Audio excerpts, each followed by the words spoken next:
مفتی طارق مسعود special. سود کے پیسوں سے مسجد تعمیر کرنا، کیا سود کے پیسوں سے مسجد بنائی جا سکتی ہے؟ نیز اس قسم کی مسجد میں نماز پڑھنا اور اس کی تعمیر و ترقی میں حصہ لینے کا کیا حکم ہے؟ سود کے پیسوں کا مطلب کیا ہے پہلے یہ سمجھیں، یہ آج کل لوگ بڑے کنفیوز ہوتے ہیں۔ ابھی کچھ دن پہلے ایک صاحب نے مسئلہ پوچھا کہ ایک آدمی نے بینک سے سودی قرضہ لیا، اب وہ میرے ساتھ مل کے بزنس کرنا چاہ رہا ہے، تو میں بزنس نہیں کروں گا کیونکہ وہ تو سودی پیسوں سے کاروبار کر رہا ہے، تو میں اس کے ساتھ بزنس نہیں کر سکتا۔ تو میں نے کہا کہ بھائی سود وہ رقم ہوگی جو یہ بینک کو دے گا، یہ جو لون انہوں نے لیا ہے یہ سودی رقم نہیں ہے، یہ تو حلال رقم ہے۔ ہاں، گناہ اس بات کا ہوگا کہ آپ نے سود پہ قرضہ لیا کیوں۔ نبی صلی اللہ علیہ وسلم نے فرمایا سود لینے والا اور دینے والا دونوں پر اللہ کی لعنت ہے۔ لیکن سودی رقم ہم اس رقم کو نہیں کہیں گے جو آپ نے لون لیا ہے، سودی رقم ہم اس رقم کو کہیں گے جو لون پہ آپ نے انٹرسٹ دیا ہے، یا آپ نے کسی کو لون دے کر اس پہ جو پروفٹ لیا ہے انٹرسٹ کی صورت میں، سود کی صورت میں، وہ رقم سودی ہے۔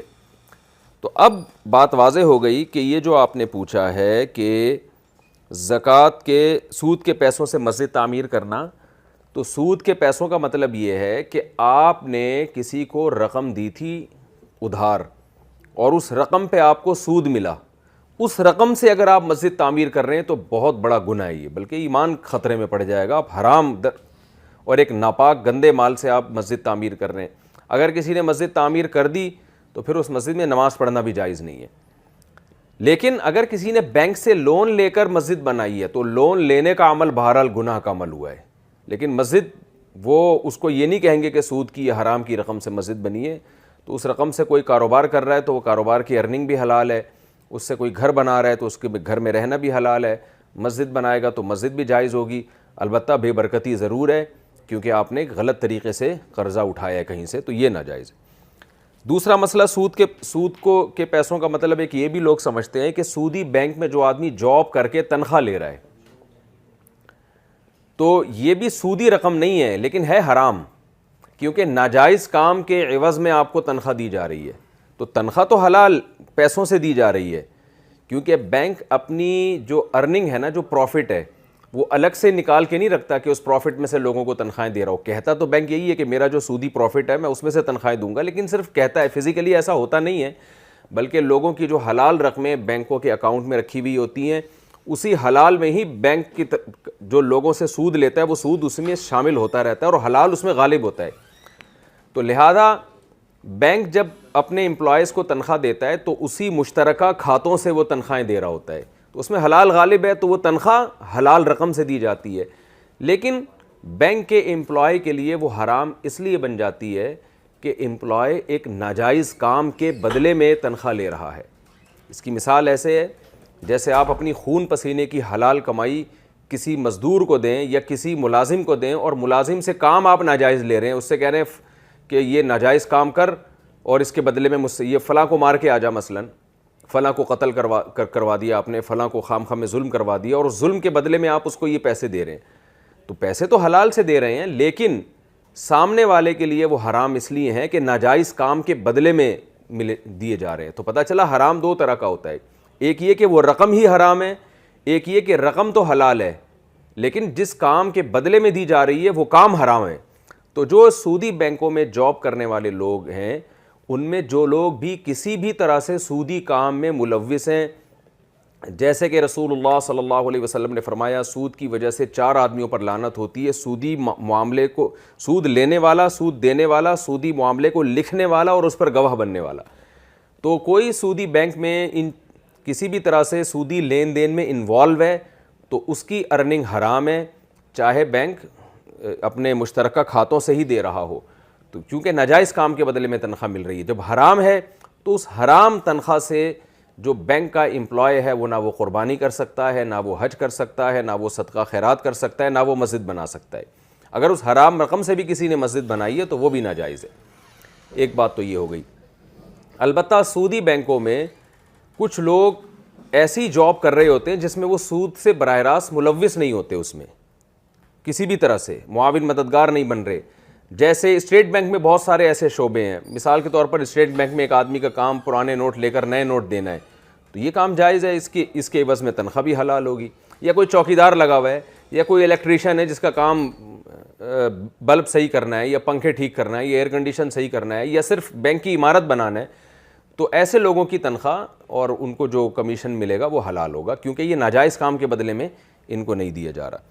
تو یہ چند چیزیں ہیں, لوگ ان سب چیزوں کو نا آپس میں گڑبڑ کر دیتے ہیں. تو یہ بہت اہم مسئلہ ہے, اس کو اچھی طرح سے آپ سمجھنے کی کوشش کریں. ہاں اب بات نکل ہی گئی ہے تو میں اور ڈیٹیل بتا دیتا ہوں کہ بعض لوگوں کی آمدن میں حلال حرام مکس ہوتا ہے.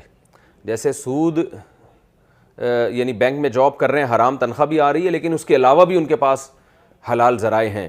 تو پھر اس میں شریعت یہ دیکھتی ہے کہ زیادہ کیا ہے. اگر حلال زیادہ ہے تو تھرڈ پرسن کے لیے پورے پر حلال کا حکم لگایا جائے گا. یعنی تھرڈ پرسن کے لیے اس کے سے کھانا پینا یہ سب جائز ہوگا, اس لیے کہ ہم یہی سمجھیں گے بھئی حلال زیادہ ہے تو غالب یہ ہے کہ حلال سے کھلا رہا ہے. اور اگر حرام زیادہ ہے تو تھرڈ پرسن کے لیے یہ سمجھا جائے گا کہ یہ حرام سے کر رہا ہے. تو اگر اس کی آمدن حلال زیادہ ہے تو پھر مسجد میں اگر وہ چندہ دیتا ہے تو ٹھیک ہے, اور اگر حرام زیادہ ہے تو پھر مسجد میں چندہ اس سے نہ لیا جائے.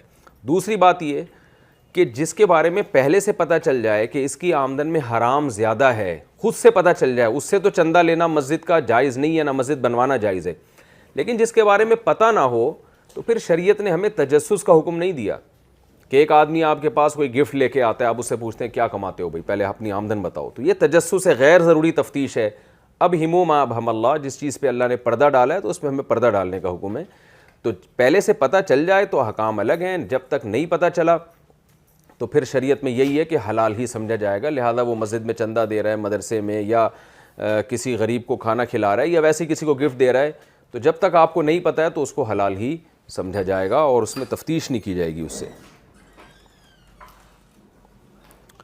آن لائن کلاس میں گھر والوں کے سامنے سزا دینا. میری ایک چھوٹی بہن ہے, وہ عالمہ کا کورس کر رہی ہے اور آج کل آن لائن کلاسز ہو رہی ہیں. اگر کسی لڑکی کو سبق یاد نہیں ہوتا تو استانی اسے سزا میں اٹھک بیٹھک کراتی ہے, جبکہ پڑھنے والیوں میں بڑی عمر کی لڑکیاں بھی ہوتی ہیں, کچھ کی شادیاں بھی ہو چکی ہوتی ہیں, کچھ کی اولاد بھی ہوتی ہے. تو اس طرح گھر میں بیٹھ کر سب کے سامنے اٹھک بیٹھک کرنا کیسا ہوگا؟ مہرین صاحبہ انڈیا سے. اب جو خواتین شادی شدہ ہیں یا بچوں کی ماں بن چکی ہیں, ان کے لیے تو ایک غیر اخلاقی حرکت ہے کہ ان کو سارے گھر والوں کے سامنے استانی صاحبہ اٹھک بیٹھک کروا رہی ہیں. بہرحال اگر استانی کروا رہی ہیں تو استاذ کے احترام کا تقاضا یہ ہے کہ شاگرد بحث نہ کرے اور 2-4 دفعہ اٹھک بیٹھک جو وہ کروا رہی ہیں کر لے. لیکن چونکہ بہت سارے ٹیچر پڑھا رہے ہیں آن لائن, ویسے میں ان کو ایک مشورے کے طور پہ کہہ سکتا ہوں کہ بھائی آپ, یعنی حدیث میں آتا ہے نا انزل الناس منازلہم, لوگوں کے ساتھ ان کے مرتبے کے لحاظ سے. چھوٹی بچیاں ہیں وہ تو چلو ٹھیک ہے, لیکن ایک میچور خواتین ہیں, میرڈ ہیں, عزت شادی کے بعد ایک مرد کی بھی عزت بڑھ جاتی ہے, ایک عورت کی بھی عزت بڑھ جاتی ہے, اور اولاد ہونے کے بعد تو اور زیادہ. تو وہ اچھا, یعنی میں تو تصور کر رہا ہوں نا تھوڑی دیر کے لیے کہ بچوں کے سامنے ماں اٹھک بیٹھک کر رہی ہے تو بچوں پہ کیا گزرے گی, ایک عجیب سا لگتا ہے. تو ماں کو تو چاہیے کہ کر لے, بچوں کو استاذ کا احترام سکھا دے, لیکن ٹیچر کو بہرحال یہ چاہیے کہ وہ جب شاگرد بڑے ہو جائیں اور ایک میچور ہو جائیں تو ان کو اس طرح کی سزائیں نہ دے جن میں ان کی بے عزتی ہو. بلکہ یہ سزا تو لوگوں کے سامنے کیا, لوگوں کے بغیر بھی نہیں دینی چاہیے, یعنی تنہائی میں بھی نہیں دینی چاہیے نا. ویسے سمجھا دیا جائے, ڈانٹ دیا جائے, تھوڑا سا شرم دلا دی جائے. چھوٹے بچے ہیں وہ تو خوشی خوشی اٹھک بیٹھک کر لیتے ہیں, تو ان کے لیے الگ احکام ہیں. جب میچور ہو جائے, میرڈ ہو جائے, بچے ہو جائیں تو پھر تھوڑا خیال کرنا چاہیے. اور ویسے بھی آپ دیکھیں کہ جو اگر دین پڑھا رہے ہیں آن لائن کلاسز میں, تو دین تو عزت سکھاتا بھی ہے نا, تو ان کو ایسا ایٹیٹیوڈ کرنا کہ وہ بجائے اخلاق سیکھنے کے بد اخلاق بن جائیں اس طرح کی, تو یہ تھوڑا سا اس لحاظ سے بھی غلط ہے.